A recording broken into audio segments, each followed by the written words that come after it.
Hi everyone, welcome back. Last ভিডিওতে আমরা দেখেছিলাম প্রুফ অফ ওয়ার্ক এবং প্রুফ অফ স্টেক কি, এগুলো কিভাবে কাজ করে।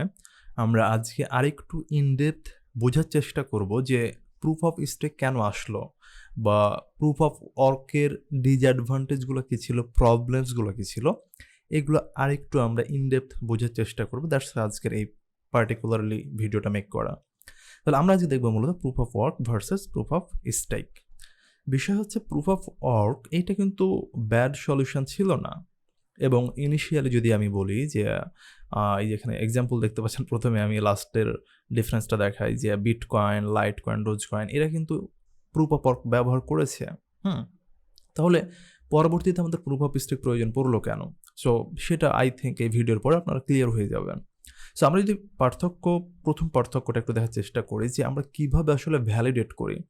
লাস্ট ডেতে আমরা বলেছিলাম যে আমাদের আলটিমেট প্রবলেম কী ছিল বলুন দেখি, যে আমরা চাই যে একটা রুলসের মাধ্যমে কী হোক, একটা রুলসের মাধ্যমে ব্লকগুলো অ্যাড হোক। আদারওয়াইজ কী হবে, এবড়ো থেবড়োভাবে যে কেউ ব্লক এখানে অ্যাড করতে পারবে, অর্থাৎ কোনো এখানে নিয়ম নীতি থাকবে না। অ্যান্ড বিসাইড যেহেতু এখানে আমাদের রিওয়ার্ড ফি পাওয়া যায়, সো এটাও কীভাবে ডিস্ট্রিবিউট হবে, তাই না? সো এই জন্য অবশ্যই আমাদের একটা প্রপার ভেরিফিকেশন বা ভ্যালিডেশন মেথডের প্রয়োজন ছিল। এখন আমরা দেখি তাহলে যে প্রুফ অফ ওয়ার্ক কীভাবে এটা ইউজ করে বা ভেরিফাই করে, অ্যান্ড প্রুফ অফ স্টেক কীভাবে এটা ভেরিফাই করে। তাহলে আমরা লাস্ট ডেতে দেখেছিলাম যে প্রুফ অফ ওয়ার্কে মূলত আমাদেরকে একটা ক্রিপ্টোগ্রাফিক পাজেল দেওয়া হয়। এই যে দেখতে পাচ্ছেন ক্রিপ্টোগ্রাফিক পাজেল, যেটা আমাদের কী করতে হয়, সলভ করতে হয়। অ্যান্ড এটা কিন্তু কম্পিটিটিভ মিনস আমাদের এইখানে অ্যাট এ টাইম হইতে পারে যে 10জন একটা ব্লক অ্যাড করার জন্য অ্যাট দ্য সেম টাইম তারা কি করছে, এই প্রবলেম সলভ করছে। তাহলে ডেফিনেটলি যে আগে কি করতে পারবে, এটাকে সলভ করতে পারবে, তার ব্লকটাই ডেফিনেটলি অ্যাড হবে, আর তিনি কি পাবেন, এই রিওয়ার্ড ফিটা পাবেন, রাইট?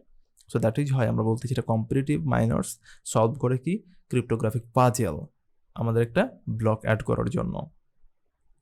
অপরদিকে প্রুফ অফ স্টেক দেখুন, এইখানে কিন্তু আমাদের কোনো প্রবলেম এরকম সলভ করতে হয় না। এখানে মূলত আমাদেরকে ভ্যালিডেটর সিলেক্ট করতে হয়। সেই ভ্যালিডেটর কারো হবে বলেছিলাম, যার আমার এখানে বেশি স্টেক থাকবে, ঠিক আছে? তাহলে ওই স্টেক হোল্ডারের উপর ডিপেন্ড করে আমরা র্যান্ডমলি একজন ভ্যালিডেটর সিলেক্ট করব। তিনি মূলত কী করবেন, এইখানে এই পুরো প্রসেসটা কমপ্লিট করবেন, ভেরিফিকেশন মেথডটা কমপ্লিট করবেন। তাহলে আমাদের 1 নম্বর পয়েন্ট চলে গেল। 2 নম্বর হচ্ছে সিকিউরিটি মেকানিজম, যেটা খুবই ইম্পর্ট্যান্ট। সো প্রুফ অফ ওয়ার্কে কোন সিকিউরিটি মেকানিজমটা ব্যবহার করা হয়? সো এইখানে মূলত এই যে আমরা যে পাজেল বলতেছি, হ্যাঁ, ওই পাজেলটাই আমাদের কাইন্ড অফ বলতে পারেন একটা সিকিউরিটি মেকানিজম। কারণ এই পাজেলটা কোনো ইজি কিছু না। আমি গতদিন মেবি একটু আইডিয়া দিয়েছিলাম যে আমাদের 2^64 এতগুলো আমাদের হ্যাশ অ্যালগোরিদম থেকে আপনাকে একটা হ্যাশ অ্যালগোরিদম বের করতে হবে। সো এইটা কিন্তু মানে সহজ কোনো কাজ না, ঠিক আছে? সো এই সিকিউরিটি মেকানিজমটা আমাদের প্রুফ অফ ওয়ার্কে ব্যবহার করা হয়, ঠিক আছে? অপরদিকে প্রুফ অফ স্টেকে আমাদের এরকম প্রবলেম সলভ করতে হয় না, বা সিকিউরিটি মেকানিজম নয়। এইখানে আমাদের যে ভ্যালিডেটর আমরা সিলেক্ট করেছি, তাকে কাইন্ড অফ সিকিউরিটি মেকানিজম হিসেবে ব্যবহার করা হয়। এখন লাস্টে তো আমরা বলেছিলাম যে আপনি বলতেই পারেন যে তিনি চাইলেই 2 নাম্বারই করে কি করতে পারেন, একজন হ্যাকারকে বা ধরুন যার যে ভ্যালিড না তাকে অ্যাড করতে পারেন। ওকে, আমি ধরে নিলাম অ্যাড করলাম। বাট যদি সে অ্যাড করে, তাহলে ডেফিনেটলি তার যে স্টেক আছে, তার যে পোর্শন অফ স্টেক আছে, সেটা কিন্তু কি হবে, সে কিন্তু হারাবে। কারণ মানে ক্ষতিটা তারই আগে হবে, ঠিক আছে? সো এইটাকেই আমরা মূলত এখানে কি হচ্ছে, আমরা সিকিউরিটি মেকানিজম হিসেবে ব্যাপারটাকে আমরা ইউজ করতেছি। এরপরে আমরা আসি এনার্জি কনজাম্পশন, যেটা হচ্ছে সবচাইতে ইম্পর্ট্যান্ট ফ্যাক্টর ছিল প্রুফ অফ ওয়ার্ক থেকে প্রুফ অফ স্টেকে কনভার্ট হওয়ার। সেটা হচ্ছে যে যেহেতু আমাদের এইখানে বিশাল একটা নাম্বার থেকে আমাদের একটা স্পেসিফিক হ্যাশ বের করতে হয়, এখানে অনেক অ্যালগোরিদম ব্যবহার করতে হয়, যার কারণে আমাদের অনেক ডিভাইসের প্রয়োজন পড়ে, physical device.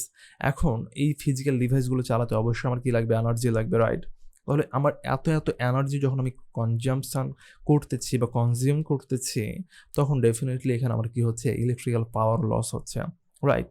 And at the same time আমার লেটস সে আমি কি করতে চাচ্ছি, মাইনিং করতে চাচ্ছি, তাহলে আমার অ্যাট দ্য সেম টাইম কিন্তু বিশাল একটা এনভায়রনমেন্ট নিয়ে বসতে হবে। হ্যাঁ, যারা মাইনিং যারা করেন তাদের কিন্তু পুরো একটা এনভায়রনমেন্ট থাকে, বিশাল একটা এরিয়া জুড়ে তাদের অনেক অনেক কম্পিউটার থেকে আপনার জিপিইউ থাকে, সিপিইউ থাকে, এই জিনিসগুলো নিয়ে তারা কী করে এরকম একটা এনভায়রনমেন্ট বিল্ড করে। তাহলে আমার যেরকম অনেক অনেক আমার ডিভাইসের প্রয়োজন পড়ছে, ঠিক আছে, ঠিক একইভাবে কিন্তু আমার অনেক অনেক এনার্জির প্রয়োজন পড়ছে। সো দ্যাটস ওয়াই এটা হচ্ছে একটা ডিসঅ্যাডভান্টেজ বলতে পারেন, যেটা আমরা বারবার বলতেছি, যেটা আমাদের ডেফিনেটলি এনভায়রনমেন্টের জন্য ভালো না।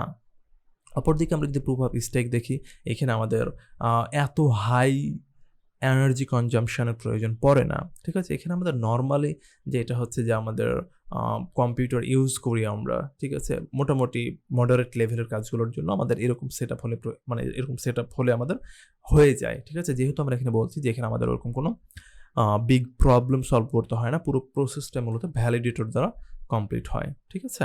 তাহলে এখানে আমরা দেখলাম যে সবচেয়ে বিগ ডিসঅ্যাডভান্টেজ প্রুফ অফ ওয়ার্কের অ্যান্ড কাইন্ড অফ বলতে পারেন যে advantage of proof of stake, ঠিক আছে। সো এক্সাম্পলগুলো আমরা একটু দেখে ফেলি, যে বিটকয়েন, লাইটকয়েন, ডোজকয়েন, এগুলো হচ্ছে আমরা ইউজ করি প্রুফ অফ ওয়ার্ক এগুলোতে। But Ethereum after the merge, so এইটা নিয়ে একটু আমি বলতেছি, কার্ডানো, পলকাডট, সো এগুলোতে মূলত আমরা কী ব্যবহার করি, প্রুফ অফ স্টেক ব্যবহার করি। সো ইথেরিয়াম ইনিশিয়ালি কিন্তু প্রুফ অফ ওয়ার্ক ইউজ করতো, ঠিক আছে, এটা মাথায় রাখবেন। সো তারা হচ্ছে যে লং টাইম পরে তারা প্রুফ অফ স্টেকে কনভার্ট হয়, ঠিক আছে। সো দ্যাট ইজ এখানে বলা হয়েছে যে ইথেরিয়াম আফটার দ্য মার্জ, ঠিক আছে। সো মার্জ করে মূলত প্রুফ অফ স্টেকে কনভার্ট করা হয় আর কি। সো এই ছিল আমাদের প্রুফ অফ ওয়ার্ক এবং প্রুফ অফ স্টেকের মধ্যে পার্থক্য। আই হোপ যে এখন আরও ক্লিয়ারলি ব্যাপারটা বুঝতে পারলেন যে কেন আমাদের আসলে প্রুফ অফ স্টেক বেশি বেনিফিশিয়াল আমাদের জন্য বা এফিশিয়েন্ট। সো এই ছিল আজকের ভিডিওতে। আই হোপ ক্লিয়ারলি বুঝতে পেরেছেন, বাট স্টিল কোনো কনফিউশন থাকলে ফিল ফ্রি কমেন্টে জানাবেন, বা আমাদের মেটাগিক্স বাই নন একাডেমি যে কমিউনিটি আছে এখানে আপনারা পোস্ট করবেন। So that's all for this video. Thank you.